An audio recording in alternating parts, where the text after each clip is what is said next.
오늘 슬기로운 강야 생활 쉬운 7번째, 그리고 민수기 강해로는 39번째 시간입니다. 오늘 우리가 읽은 본문의 말씀은 지금 지난주에도 계속 이어져서 내려오고 있습니다. 지난주에 미리암과 아론이 모세에 대해서 비난하고 비방하는 것에 대한 말씀을 나눴는데, 지난주에 말씀 나눈 것은 비방이 가지고 오는 결과의 참혹함이었습니다. 그래서 여러분 기억하시겠지만 비방이 단순한 나무를 헐뜯고 화를 분풀이를 하는 그와 같은 차원이 아니라, 우리가 성경에서 이야기하는 이 비방의 문제를 보면 비방은 한마디로 참혹했다. 그 5가지 결과가 너무나 우리 생각을 뛰어넘는, 상식을 뛰어넘는 엄청난 결과를 가져왔기 때문에 그렇습니다. 가장 문제가 되는 결과는 뭐였냐면 하나님이 떠났다는 거였습니다. 그거보다 더 큰 문제가 어디 있겠어요.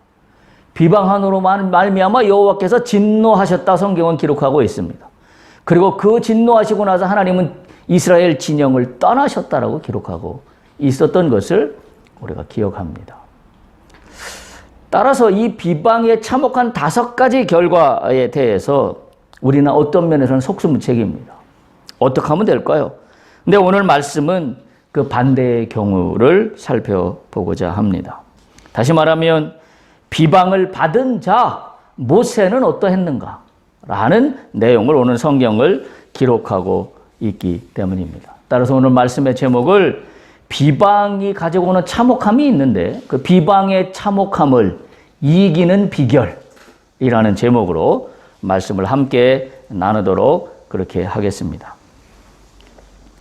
비방의 문제는 인간이 이 땅에 살아가면서 누구나 자유로울 수 없는 문제입니다. 왜냐하면 누구든지 비방하는 사람의 입장에 서든지 아니면 반대로 비방을 당하는 사람의 입장에 서든지 둘 중에 하나는 분명히 세상을 살아가면서 맞닥뜨리게 되는 그와 같은 문제이기 때문입니다. 그런데 우리가 알다시피 더 심각한 문제는 뭐냐면 이 비방은 하는 자나 또는 비방을 당한 자나 모두가 결과는 상처만 남는다는 사실이에요. 우리가 세상을 살아가면서 상식적으로 우리가 경험하고 있는 사실이에요. 비방한 사람도 결코 마음이 상쾌하지 않습니다. 비방을 받은 사람은 더더욱이 그 마음에 큰 구멍이 생기고 맙니다. 결국은 비방이라는 문제는 둘 다 실패자로 만들고 만다는 사실입니다. 그걸 우리가 살아가면서 알면서도 불구하고 사람은 서로가 서로를 비방하기를 멈추지 못합니다. 그 이유가 뭘까요? 왜 비방을 멈추지 못하고 살까요? 그 이유는 단 하나로 정리합니다. 복잡하게 성경의 원리를 들이댈 것도 없어요. 비방이 갖고 오는 결과가 모두가 상처가 남는다는 사실을 알면서도 불구하고 왜 이걸 중단하지 못하냐면 단 하나예요. 자기 통제를 하지 못하기 때문입니다. 자기 통제에 실패하기 때문이에요. 다시 말하면 자기 감정도 통제할 줄 모르고 자기가 화가 나거나 분해하는 것도 통제할 줄 모르고 한마디로 자기 통제에 실패했기 때문입니다. 그 문제 때문에 사람들은 서로 비방하기를 멈추지 못합니다. 어찌 보면 당연한 결과인지도 몰라요. 왜냐하면 어느 인간 누구나 이 비방의 문제에 있어서 클리어하고 완벽할 수 있겠습니까? 왜냐하면 우리는 기본적으로 죄성을 우리가 가지고 있기 때문에 이 문제를 클리어하게 해결할 수 있는 완전한 인간은 이 땅에 어쩌면 존재하지 않습니다. 그러니까 우리에게 남는 건 뭐냐면 자기 통제력. 비방 자체를 하지 않고 비방 자체를 당할 때에 우리가 그 통제력을 잃어버리면 그 다음에 여러 가지 엄청난 문제들을 수반합니다. 다시 말하면 비방이 말씀드렸던 것처럼 비방이 계속 진행되면 어떻게 되던가요? 계속 확장됩니다.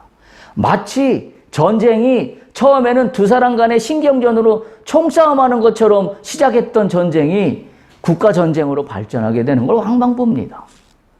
우리가 예를 들어서 소위 A라는 사람하고 B라는 사람이 싸움에 붙었다고 하더라도 그게 비방에 가면 처음에는 그 비방이 그 각자의 사람들이 속한 공동체로 확산됩니다. 너무나 당연한 그와 같은 결과들을 우리는 바라보며 살고 있습니다. 결국 이 비방의 문제는 확산될 뿐만이 아니라 한 가지 더 문제는 뭐예요? 크기와 정도가 커진다는 거예요. 영역도 확장될 뿐만이 아니라 이제는 그 깊이가 말로 할 수 없이 처음에 내 의도하고 전혀 상관없이 마치 이 비방이 꼬리에 꼬리를 물어 나를 그냥 이제 끌고 아예 구덩 속으로 들어가 버리고 맙니다. 그래서 비방으로 시작했던 문제들이 큰 싸움이 되고 큰 싸움이 잘못되면 결국 사람을 죽이게 되는 원인이 되는 정도로 우리는 이 문제를 능히 잘 보고 알고 있습니다. 그럼에도 불구하고 우리가 이 문제를 제대로 통제하지 못하는 이 문제는 우리 모두가 갖고 있는 숙제이기도 합니다. 자, 오늘 본문에 보면 이와 같은 문제에 직면했던 모세의 이야기가 오늘 본문에 기록되고 있습니다. 첫 번째, 모세는 비난을 받았습니다. 두 가지 비난을 받았습니다. 어떤 비난인가요? 우리가 읽은 민수기 12장 1절 2절에 보면 첫 번째, 구수 여인을 아내로 삼았다는 비난을 받습니다. 그리고 두 번째는 신앙적인 비난을 받아요. 모세, 너만 하나님 말씀을 받는 자냐? 그 얘기는 뭐예요? 너만 영적인 지도자냐? 이 이야기랑 똑같은 겁니다. 이 두 가지 문제의 비난은 모세의 입장에서 보면 굉장히 시리어스한 문제입니다. 그냥 그렇게 쉬운 문제는 아닙니다. 왜냐하면 첫 번째는 자기 아내를 건드렸어요. 물론 아내의 출신 성분이 이방 여인입니다. 그런데 어느 누가 자기 가족을 비방할 때 자유로울 수 있는 인간은 아무도 없습니다. 우리도 그렇지 않습니까? 나에게 비난을 쏟는 것은 내가 감당하면 되는 문제라고 이기고 나가면 된다라고 마음을 굳게 먹다가도 이 문제가 나를 떠나서 나의 아내나 나의 남편이나 또는 내 자식이 나의 문제로 확장되어서 비난이 쏟아진다 그러면 우리는 결코 용납할 수 없는 문제로 치닫고 맙니다.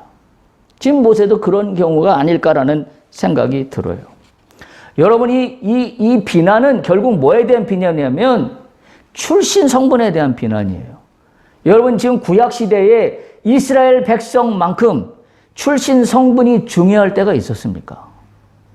예를 들어서 우리가 애굽에서 이들이 빠져나올 때도 유대인들이 빠져나왔습니다. 그래서 히브리인들이 빠져나온 거예요. 히브리인들이 왜 빠져나왔나요? 하나님을 믿는 그 믿음 때문에 선택돼서 빠져나온 겁니다. 그래서 이들은 시내산에서 율법을 만들었어요. 그리고 다른 신을 섬기지 말라. 그리고 여러 가지 율법들을 받았습니다.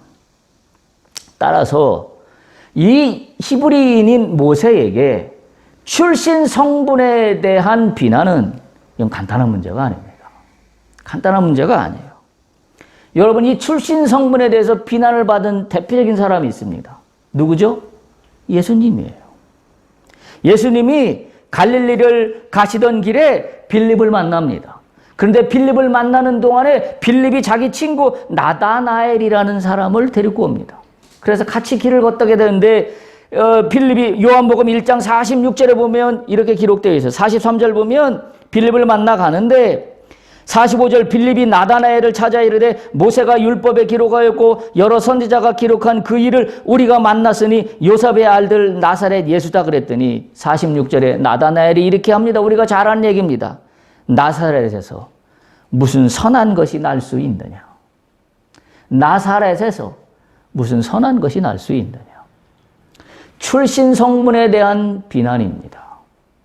그러니까 지금 구약의 초대교회도 마찬가지였고 또 구약시대도 마찬가지고 이 출신 성분에 대한 비난은 아주 크리티컬하고 시리어스한 문제입니다. 첫 번째, 모세가 받은 비난이에요.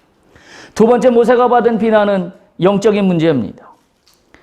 모세에게 이것도 그냥 단순히 넘어갈 문제는 아닙니다. 왜냐하면 모세를 영적인 지도자로, 이스라엘 백성들의 지도자로 세운 그 모세에게 모세의 지도력에 대한 비난과 똑같았기 때문입니다. 다른 말로 뒤집어서 얘기하면 모세와 하나님과의 관계에서 모세가 부르심을 받아 모세가 지도자로 하나님께서 삼아주신 그 일에 대하여 모세가 지금까지 순종하고 나가고 있는 그와 같은 상황입니다. 그런데 지금 민수기 12장 2절에 보면 이 아론과 미리암이 이렇게 이야기합니다. 여호와께서 모세와만 말씀하셨느냐? 우리와도 말씀하지 아니하셨느냐? 라고 비난합니다. 어찌 보면 우리도 마찬가지입니다. 우리가 신앙적인 면에서 누구로부터 비난을 받는다고 하면 이것 또한 시리어스한 문제입니다. 왜냐하면 우리가 하루 이틀 믿은 사람들이 아니기 때문입니다. 설령 실체가 그렇다 할지라도 너는 믿는 사람이 그 정도밖에 안 돼 라는 말을 들으면 굉장한 자존심의 상처를 받습니다. 설령 내가 잘못했다 하더라도. 그럼에도 불구하고 모세는 자신이 잘못한 게 아니라 하나님이 너하고만 말씀하셨냐? 우리하고도 말씀하시는데 왜 너만 지도자냐라고 뉘앙스로 비난하고 있는 미리암과 아론. 그것도 남남도 아니고. 소위 말해서 피부치인 이 사람들이 비난을 할 때에 얼마나 힘들었겠나 하는 겁니다. 모세는 이보다 더 힘 빠지게 하는 일이 있었을까? 생각해 보세요. 모세가 자기가 자발적으로 자원하여서 아니면 또는 오늘날처럼 선거 과정을 거쳐서 최다 득표를 했기 때문에 1등으로 당선되어서 모세가 이스라엘의 지도자가 되었던가요? 아니지 않습니까? 모세는 하나님이 부르실 때 못한다고 거절했습니다. 나는 말도 잘할 줄 모르는 사람입니다. 하나님 왜 저한테 이러십니까?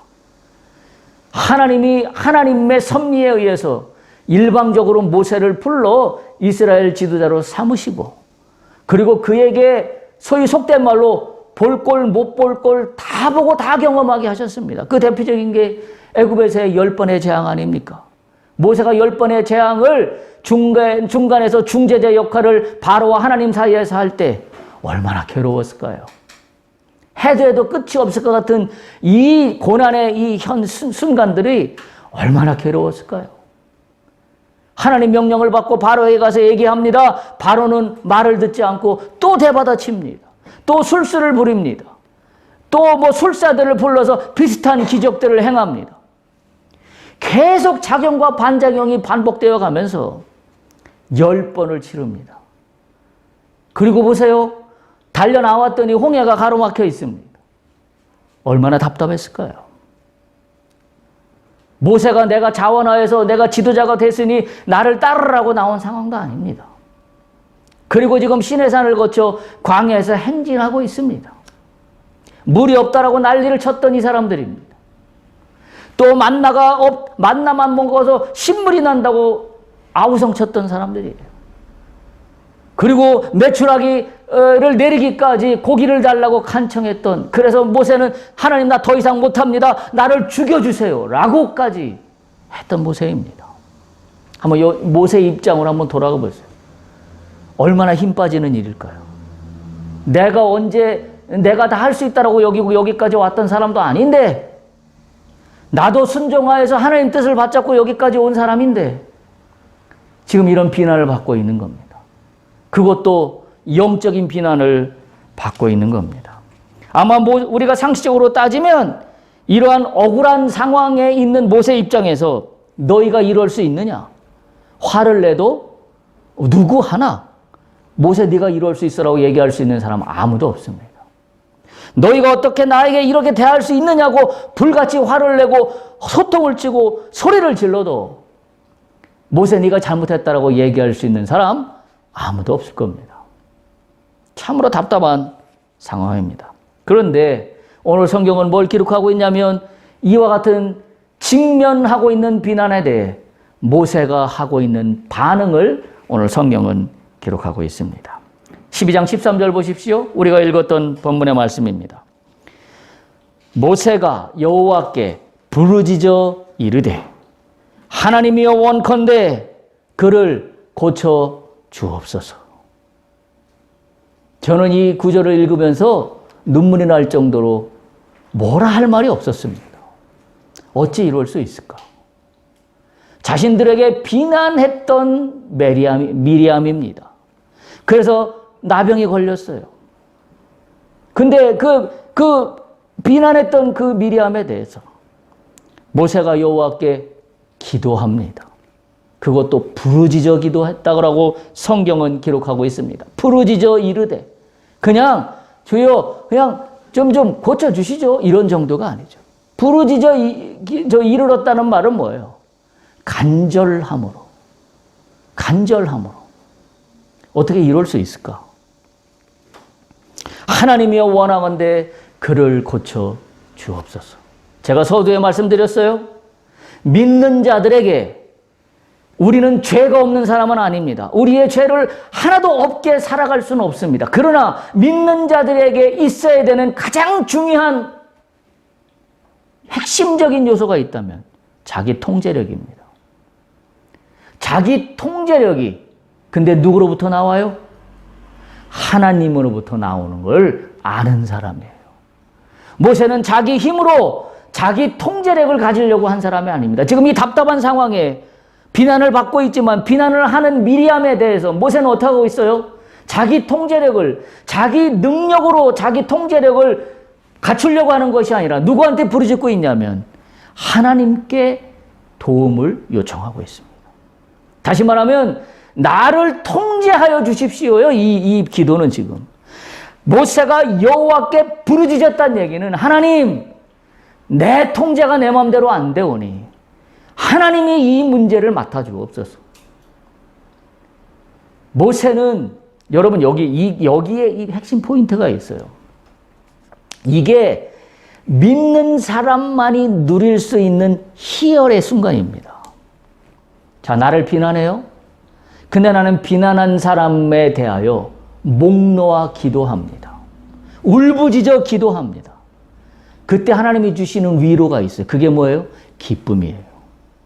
이거는 상식적인 논리로는 이해가 안 되는 상황입니다. 그런데 이와 같을 때 하나님은 오히려 그 문제를 하나님이 해결하시면서 그 비난받았던 모세와 같은 비난받은 자에게 말로 할 수 없는 기쁨을 허락하십니다. 인간이 자기가 잘나서 자기가 뭐 도덕군자여서 남을 용서할 수 있는 게 아니에요. 여러분, 우리는 우리 사회에서 용서라는 단어를 굉장히 쉽게 사용합니다. 용서하면 된다라고 생각합니다. 그리고 용서한다라고 이야기해요. 그러나 사실은 용서하지 못합니다. 용서하지 못해요. 용서하지 못합니다. 여러분, 그걸 잘 이야기해주고 있는 게 몇 년 전 좀 한참 됐습니다만은 나왔던 밀양이라는 영화 여러분 기억하시죠? 전도연이 주연을 하고 있는. 여러분, 그 문제는 믿는 자들에게 고발하는 영화입니다. 너희의 믿음의 실체가 뭐냐라는 이야기로 저는 들립니다. 전도연은 자기가 자기의 자녀에 대해서 그 엄청난 죄악을 저질렀던 그 사람에 대해서 용서했다라고 했어요.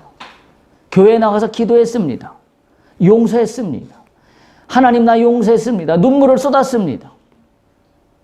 그런데 그 눈물이 진짜인가 하는 것은 그 다음에 나타났습니다. 그 죄수가 한마디 하는 말에 다 무너졌잖아요. 그 죄수가 뭐라고 그러던가요? 나도 내 죄를 용서받았다. 주님의 은혜로 내가 내 죄를 용서받았다. 그때 전도는 다 무너져 내려버리고 맙니다. 여러분 잘 보세요. 인간이 자기의 가진 어떤 감정으로 누구를 용서한다? 누구를 비난하지 않는다라는 것은 할 수 없는 문제예요. 근데 많은 사람들은 착각해요. 도덕적으로 훈련되면 또 좋은 지식을 갖추고 있으면 선한 선한 영향력을 베풀면 자신이 그와 같은 용서할 수 있는 자의 입장에 올라갈 수 있다라고 착각합니다. 그 오늘날 현대인들의 특징이에요. 요즘 우리 사회를 보십시오. 마치 도덕군자만 요구하는 사회처럼 몰고 가고 있습니다. 그 중에 대표적인 게 정치인들 가운데서 일어나고 있는 해프닝들입니다. 물론 그들이 잘못한 거 많아요. 그들의 이 앞뒤가 안 맞는 행동이 많습니다. 그런데 인사청문회를 하든지 뭘 하든지 오로지 들이대는 잣대는 단 하나예요. 뭐가 되라는 거예요? 도덕군자가 되라는 겁니다. 우리 사회가 그걸 요구하고 있어요. 자, 그런데 나타나는 결과는 뭐든가요? 그들이 도덕 군자처럼 살았다라고 보여질지 모르지만 시간이 지나감에 따라서 그들의 앞과 뒤가 달랐다는 것이 드러나고 있는 게 오늘날 우리 사회에 나타나고 있는 현상들입니다. 결국 그거의 맹점이 뭔가요?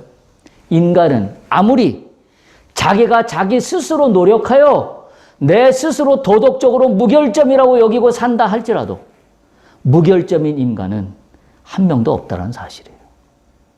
그럼에도 불구하고 우리 사회는 너 스스로 네 힘으로 도덕적으로 살아라고 요구하고 있는 모순 속에 있습니다. 제가 하는 이야기를 잘 알아들으시겠죠?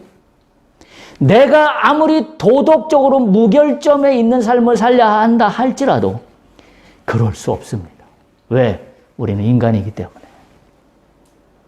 그 얘기는 뭐냐면 우리는 모든 것의 무결점과 순수함을 나의 의지로, 나의 신념으로, 나의 능력으로 이 문제를 해결할 수 있다고 여기는 것이 성경적이지 아니라는 거예요.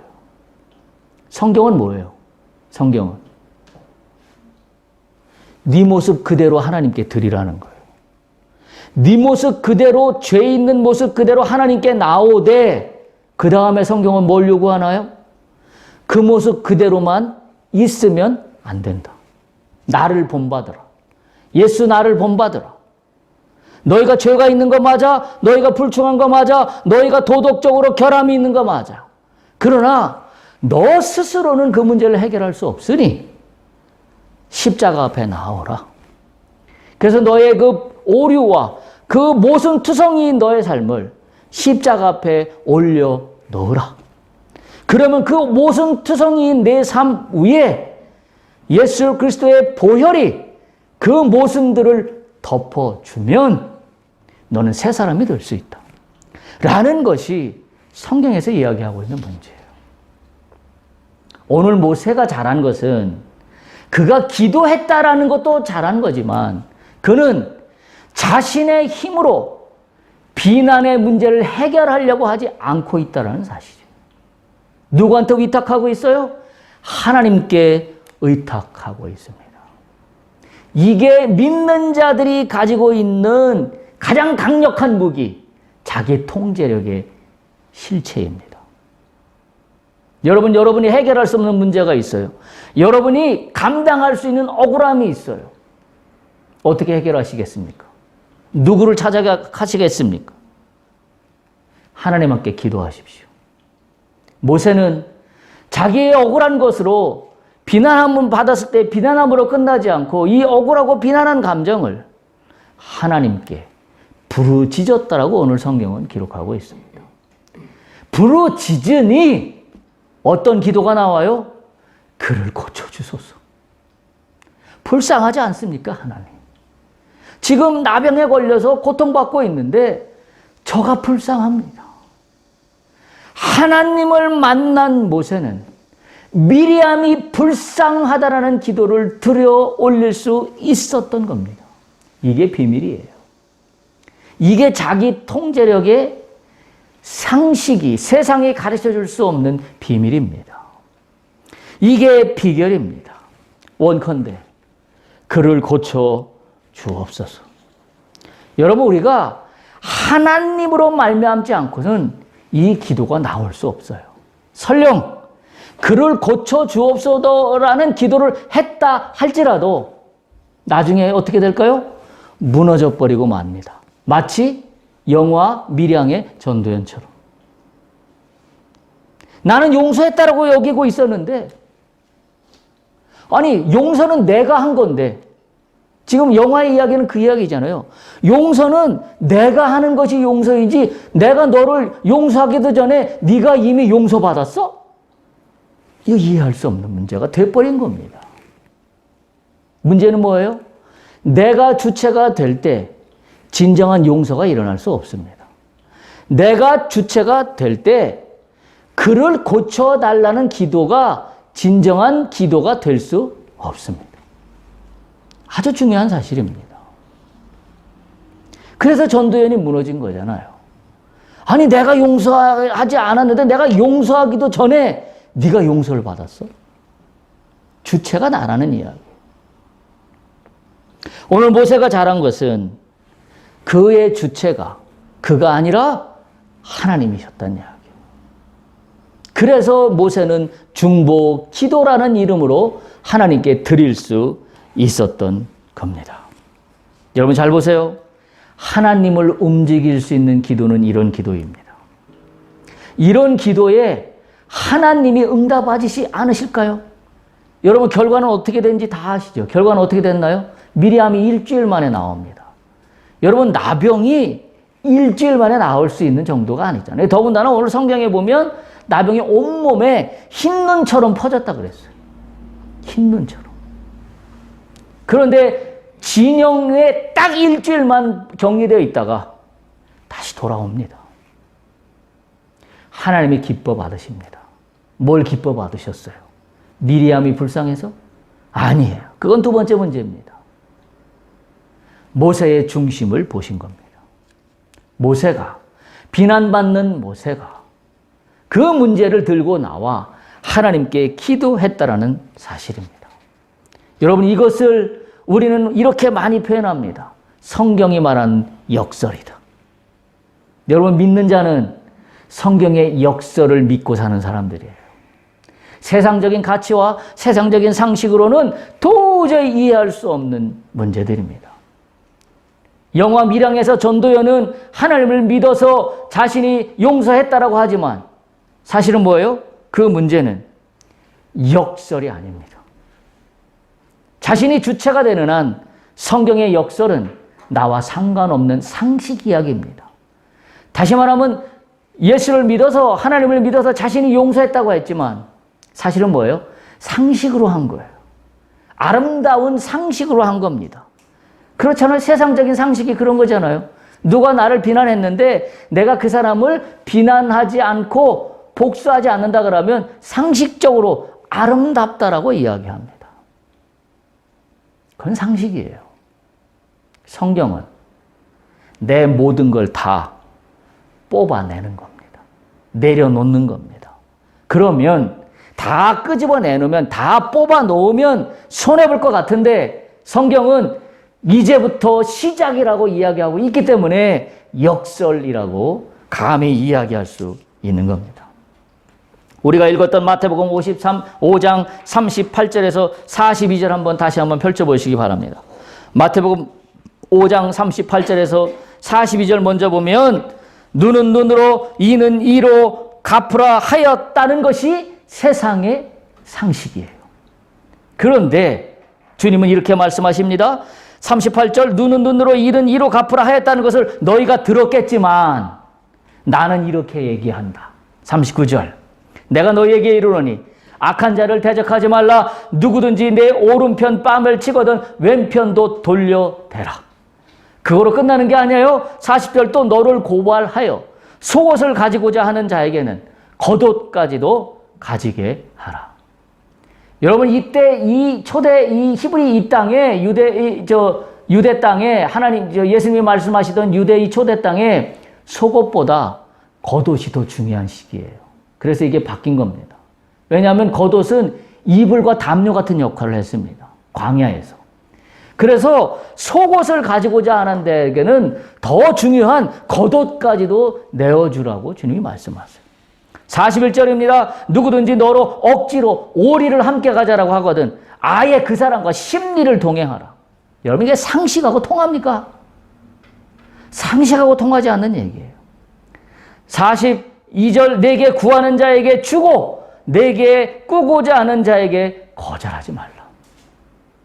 상식이 아닙니다. 그래서 역설이라고 이야기하는 거예요. 게다가 이에 그치지 않고 43절에 보세요. 뭐라고 이야기하냐면 내 이웃을 사랑하고 내 원수를 미워하라 하였다는 것이 너희들이 알고 있는 상식이다. 그런데 나는 너희에게 이렇게 말한다. 44절 너희 원수를 사랑하라. 너희를 박해하는 자를 위하여 기도하라. 역설입니다. 역설이에요. 그리하면 45절이에요. 이같이 한즉 하늘에 계신 너희 아버지의 아들이 되리라. 성경의 역설입니다.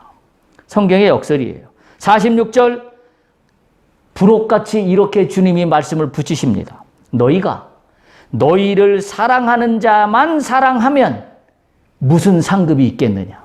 그거는 세상에서도 다 그렇게 할 줄 안다. 따라서 너희는 형제에게만 무난하면 이야기할 것이 뭐가 있냐. 아무것도 없다. 라고 부록처럼 붙이고 있습니다. 성경의 역설입니다. 이렇게 하는 것을 48절 보세요. 뭐라고 하고 있냐면 그러므로 하늘에 계신 너희 아버지의 온전하심 같이 너희도 온전하라. 이게 성경의 역설이에요. 이게 자기 통제력의 비밀입니다. 너희도 온전하나. 나를 통제할 수 있는 건 어떻게 하는 거라고요? 상식과 반대로 하는 겁니다. 어떤 게 상식과 반대로 하는 거라고요? 악한 자에게 악으로 대하지 말라. 오른뺨을 치거든 왼뺨도 내줘라. 속옷을 달라거든 겉옷까지 주어라. 오리를 가자고 하거든 심리도 너끈히 가져라. 이것이 온전한 것이다. 라고 이야기하고 있습니다. 여러분 여기서 쓰인 온전하다는 말은 헬라어로 텔레이오스라는 말인데 이거는 완성되어 마무리되어서 완성되었다라는 뜻입니다. 그러니까 온전하다는 것은 종결함을 의미합니다. 종결함을 의미해요. 다시 말하면 신앙의 종결은 어디서 출발해요?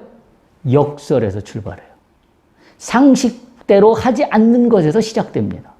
다시 한번 악을 악으로 갚지 아니하고 오른뺨을 치거든 왼뺨도 내주고 오리를 가자 하거든 심리도 가고 원수를 미워하는 것이 아니라 오히려 원수를 사랑하고 이거로부터 뭐예요? 자기 통제가 이루어질 뿐만이 아니라 그것이 신앙의 종결점이다 라는 겁니다. 따라서 여러분 예수님이 그렇게 말씀하셨잖아요. 세상에는 딱 두 계명만 존재한다. 그렇죠?